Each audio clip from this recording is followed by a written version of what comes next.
ಎಲ್ಲರಿಗೂ ನಮಸ್ಕಾರ. CK. Angry food YouTube ಚಾನಲ್ಗೆ ಸ್ವಾಗತ.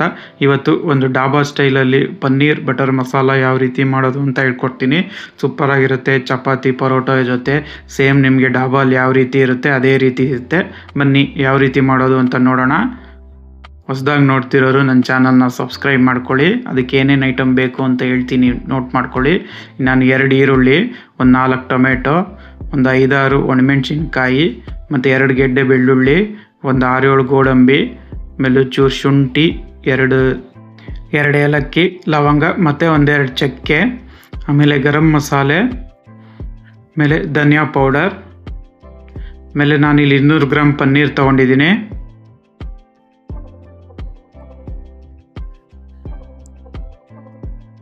ಮೊದಲು ಒಂದು ಬಾಣಲಿಗೆ ನಾನು 2 ಚಮಚ ಎಣ್ಣೆ,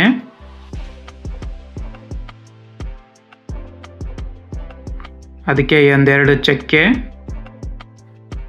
ಆಮೇಲೆ 2 ಏಲಕ್ಕಿ, ಆಮೇಲೆ ಒಂದು 4-5 ಲವಂಗ. ಈಗ ಫಸ್ಟ್ ಆಯಿಲಲ್ಲಿ ಫ್ರೈ ಮಾಡ್ಕೊಳ್ಳಿ. ನಂತರ ಬೆಳ್ಳುಳ್ಳಿ, ಶುಂಠಿ,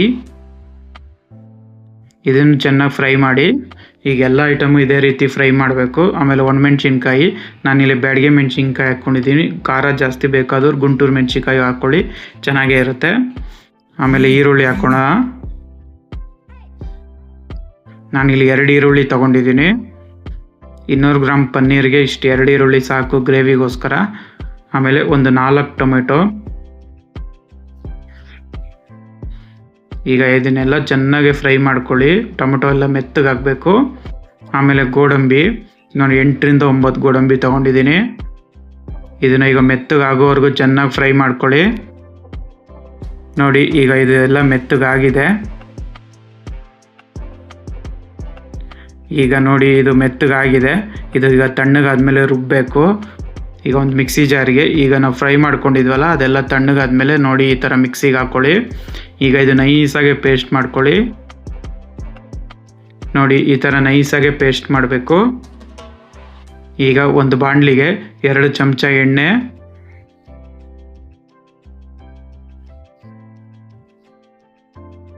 ಆಮೇಲೆ ನಾನು 2 ಸ್ಪೂನು ಬೆಣ್ಣೆ ಹಾಕ್ಕೊತಾ ಇದ್ದೀನಿ. ಇದು ಹೋಮ್ ಮೇಡ್ ಬೆಣ್ಣೆ, ನಾನು ಯಾವುದು ಹೊರಗಡೆ ಯೂಸ್ ಮಾಡ್ತಾ ಇಲ್ಲ, ಮನೆಯಲ್ಲೇ ತಯಾರಿಸಿರೋವಂಥ ಬೆಣ್ಣೆ ಇದು. ಈಗ ಇದು ಬೆಣ್ಣೆ ಕರಗಿದ ಮೇಲೆ ನಾವು ಕ್ಯೂಬ್ಸ್ ಆಗಿ ಕಟ್ ಮಾಡಿ ಇಟ್ಕೊಂಡಿರೋವಂಥ ಪನ್ನೀರ್ನ ಹಾಕ್ಕೊಳ್ಳಿ. ಇದು ಬೆಣ್ಣೆಯಲ್ಲೇ ಚೆನ್ನಾಗಿ ಫ್ರೈ ಮಾಡ್ಕೋಬೇಕು ಪನ್ನೀರ್ನ. ಅದು ಫುಲ್ಲು ಗರ್ಗರಿ ಆಗುತ್ತೆ, ಅಲ್ಲಿ ತನಕ ಪನ್ನೀರ್ನ ಫ್ರೈ ಮಾಡ್ಕೊಳ್ಳಿ.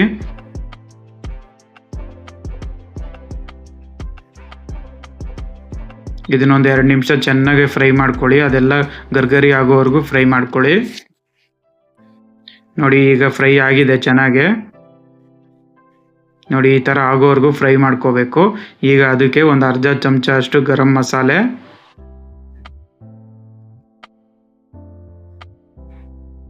ಆಮೇಲೆ ಒಂದು ಅರ್ಧ ಚಮಚ ಧನಿಯಾ ಪೌಡರ್,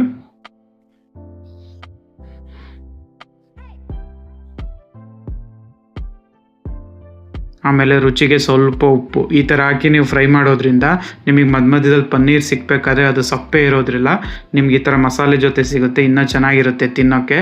ನೋಡಿ, ಈಗ ಇದು ರೆಡಿಯಾಗಿದೆ. ಇದನ್ನೊಂದು ಪ್ಲೇಟಿಗೆ ತೆಗೆದಿಟ್ಬಿಡಿ. ಈಗ ಅದಕ್ಕೆ ಇನ್ನೊಂದು ಚಮಚ ಬೆಣ್ಣೆ ಹಾಕ್ಕೊಳ್ಳಿ. ಈಗ ಅದಕ್ಕೆ ರುಬ್ಬಿರೋ ಅಂಥ ಮಸಾಲೆ, ಆಮೇಲೆ ಸ್ವಲ್ಪ ನೀರು ಹಾಕ್ಕೊಳ್ಳಿ, ಮಸಾಲೆ ನೀರು.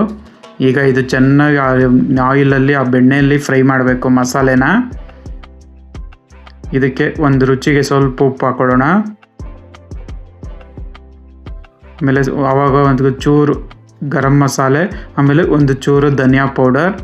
ನಾವು ಸ್ಟಾರ್ಟಿಂಗ್ಗೆ ಹಾಕಿದ್ವಿ, ಅದಕ್ಕೆ ಇಲ್ಲಿ ಜಾಸ್ತಿ ಹಾಕ್ಕೊಳಕ್ಕೆ ಹೋಗಬೇಡಿ, ಚೂರೇ ಹಾಕ್ಕೊಳ್ಳಿ. ಇದಕ್ಕೆ ನಾನಿಲ್ಲಿ ಒಂದು ಅರ್ಧ ಕಪ್ಪಷ್ಟು ಮೊಸರು ಹಾಕ್ತಾಯಿದ್ದೀನಿ. ಈಗ ಮೊಸರೆಲ್ಲ ಮಸಾಲೆಯಲ್ಲಿ ಮಿಕ್ಸ್ ಆಗಬೇಕು. ಅಲ್ಲಿ ತನಕ ನೀಟಾಗಿ ಮಿಕ್ಸ್ ಮಾಡಿ ಲೈಟಾಗಿ ಕುದಿಯೋಕ್ಕೆ ಬಿಡಿ. ಚೆನ್ನಾಗಿ ಕುದಿಯುತ್ತೆ ಇದು. ಮಸಾಲೆ ಅಂಶ ಮೊಸರಂಶ ಎಲ್ಲ ಸ್ಮೆಲ್ ಹೋಗುತ್ತೆ ಅಲ್ಲಿ ತನಕ. ನೋಡಿ, ಈಗ ಕುದೀತಾ ಇದೆ. ಇದಕ್ಕೆ ನಾವು ಫ್ರೈ ಮಾಡಿರೋವಂಥ ಪನ್ನೀರ್ ಹಾಕ್ಕೊಳ್ಳಿ. ಈಗ ಪನ್ನೀರು ಮಸಾಲೆ ಎಲ್ಲ ಎಳ್ಕೊಂಡು ಗಟ್ಟಿಯಾಗುತ್ತೆ ಗ್ರೇವಿ, ಅಲ್ಲಿ ತನಕ ನೀವು ಚೆನ್ನಾಗಿ ಕುದಿಸಿ. ನೋಡಿ, ಈಗ ಇದಕ್ಕೆ ಫ್ರೆಶ್ ಕ್ರೀಮ್ ಹಾಕ್ಕೊಳ್ಳಿ ಸ್ವಲ್ಪ. ಕೊನೆಯಲ್ಲಿ ಕೊತ್ತಂಬರಿ ಸೊಪ್ಪು. ನೋಡಿ, ಪನ್ನೀರ್ ಬಟರ್ ಮಸಾಲ ಈಗ ರೆಡಿಯಾಗಿದೆ.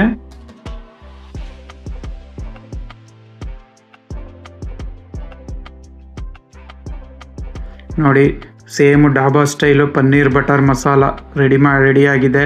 ತುಂಬ ಚೆನ್ನಾಗಿರುತ್ತೆ. ಚಪಾತಿ ರೋಟಿ ಜೊತೆ ಎಲ್ಲ ತಿನ್ನೋದಕ್ಕೆ ಒಂದ್ಸಲಿ ಟ್ರೈ ಮಾಡಿ. ಹೇಗಿದೆ ಅಂತ ಕಮೆಂಟ್ ಬಾಕ್ಸಲ್ಲಿ ತಿಳಿಸಿ. ಹಾಗೆ ಹೊಸ್ದಾಗಿ ನೋಡ್ತಿರೋರು ನನ್ನ ಚಾನಲ್ ಸಬ್ಸ್ಕ್ರೈಬ್ ಮಾಡ್ಕೊಳ್ಳಿ. ಇದೇ ರೀತಿ ಪನ್ನೀರ್ ಕರಿನೂ ಮಾಡಿದ್ದೀನಿ, ನೋಡಿ ಹೇಗಿದೆ ಅಂತ ತಿಳಿಸಿ. Thank you.